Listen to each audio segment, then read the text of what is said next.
जय श्री राधे कृष्ण। आप सभी का आपके अपने YouTube channel VK Mishra present में बहुत बहुत स्वागत है। आइए आज आप सब जानेंगे वर्ष 2025 पौष मास शुक्ल पक्ष में पुत्रदा एकादशी का व्रत कब धारण किया जा रहा है।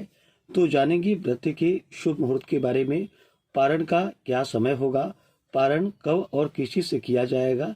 तो आइए जानते हैं इन सबों के बारे में। पुत्रदा एकादशी का व्रत वर्ष में 2 बार मनाया जाता है, एक तो श्रावण के महीने में और एक पौष के महीने में।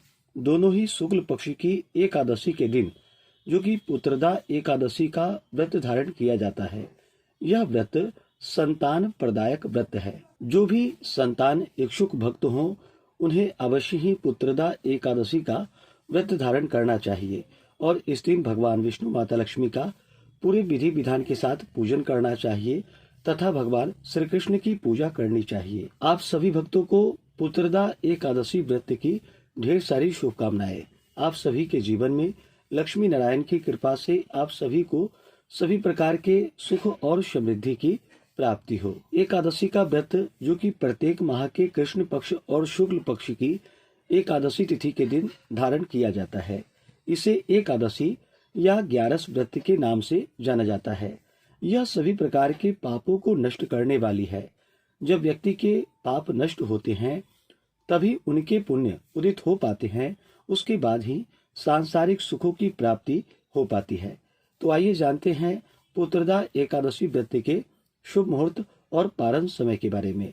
एकादशी तिथि प्रारंभ समय 9 जनवरी 2025 दिन गुरुवार दोपहर 12:24 और एकादशी तिथि की जो समाप्ति है वह 10 जनवरी 2025 दिन शुक्रवार को सुबह 10:20 पे एकादशी तिथि की समाप्ति है। तो सूर्योदय व्यापनी के अनुसार और द्वादशी युक्त एकादशी का व्रत जो कि 10 जनवरी 2025 दिन शुक्रवार को सभी भक्तजन पुत्रदा एकादशी का व्रत धारण करेंगे। एकादशी व्रत का पारण जो कि हरिवासर समाप्त होने के बाद किया जाता है। हरिवासर का समय द्वादशी तिथि का पहला चौथाई हिस्सा हरिवासर का होता है।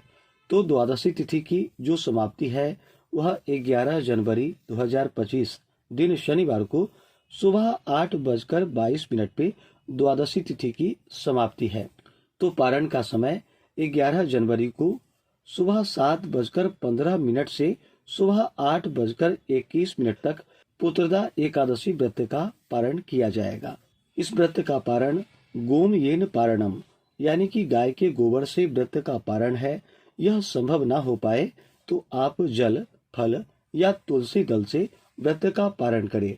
अगर आपको इसी दिन दूसरा व्रत भी धारण करना हो तो फल से व्रत का पारण करके आप उसके बाद अगले व्रत को शुरू कर सकते हैं। बिना पारण किए हुए अगला व्रत जो कि शुरू नहीं होगा, तो पहले एक व्रत का पारण कर लें, उसके बाद आप दूसरे व्रत को धारण कर सकते हैं। 10 जनवरी को ब्रह्म मुहूर्त का समय सुबह 5:27 से सुबह 6:21 तक होगा। सूर्योदय का समय सुबह 6:46, सूर्यास्त शाम 5:26। राहु काल का समय 10 जनवरी को सुबह 10:45 से दोपहर 12:05 तक होगा। 11 जनवरी को सुबह 9:25 से सुबह 10:45 तक राहु काल का समय होगा। राहु काल समय के दौरान कोई भी शुभ कार्य या नया कार्य नहीं करना चाहिए, इस बात का ध्यान रखिए। एकादशी तिथि के दिन योग जो कि शुभ योग होगा दोपहर 2:37 तक, उसके बाद शुक्ल योग होगा।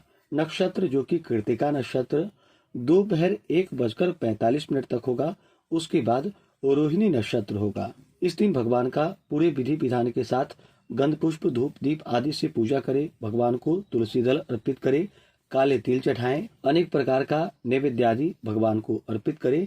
इस मौसम में जो भी फल मिल पाए वो भगवान को चढ़ाएं और गुड़ तथा तिल मिश्रित भोग भगवान को लगाए इस व्रत में, तो बड़ा ही पुण्य फलदायी होगा।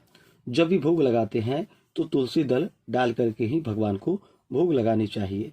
उसके बाद फिर जल से आचमनी करवा करके द्रव्य दक्षिणा चढ़ाएं। मुख शुद्धि के लिए पान पत्र, सुपारी, लौंग, इलायची के साथ में अर्पित करें। इसके बाद फिर एकादशी व्रत का कथा श्रवण करें। भगवान विष्णु के स्तोत्र चालीसा आदि का पाठ या श्रवण करें। इस प्रकार एकादशी तिथि के दिन सुबह शाम भगवान का पूजन करके रात्रि जागरण करते हुए समय को व्यतीत करें और द्वादशी की सुबह उठ करके स्नान करके शुद्ध वस्त्र धारण करके भगवान का पूजन आरती कर ले। उसके बाद ब्राह्मणों को भोजन करवाए, ब्राह्मणों को दान और दक्षिणा दे, समय के अनुसार फिर व्रत का पारण करे। इससे अनंत पुण्य फलों की प्राप्ति होती है। व्यक्ति के सभी प्रकार के पाप और ताप नष्ट होते हैं। संतान इच्छुक भक्तों को संतान लाभ की प्राप्ति होती है तथा अंत समय में भगवान विष्णु के धाम की प्राप्ति होती है। तो आशा करता हूँ कि यह जानकारी आपको अच्छा लगा हो। इसी प्रकार से ज्ञानवर्धक जानकारियाँ प्राप्त करते रहने के लिए, व्रत पूजा के बारे में जानने के लिए, कथा को सुनने के लिए चैनल पे अगर आप पहली बार आए हैं तो चैनल को लाल बटन दबा करके सब्सक्राइब करें। साथ में बेल आइकन घंटी को दबाएं ताकि आने वाली वीडियो का नोटिफिकेशन आपको समय से मिलता रहे। वीडियो को लाइक करें, शेयर करें। सुखी रहें और स्वस्थ रहें। जय श्री राधे कृष्ण। धन्यवाद।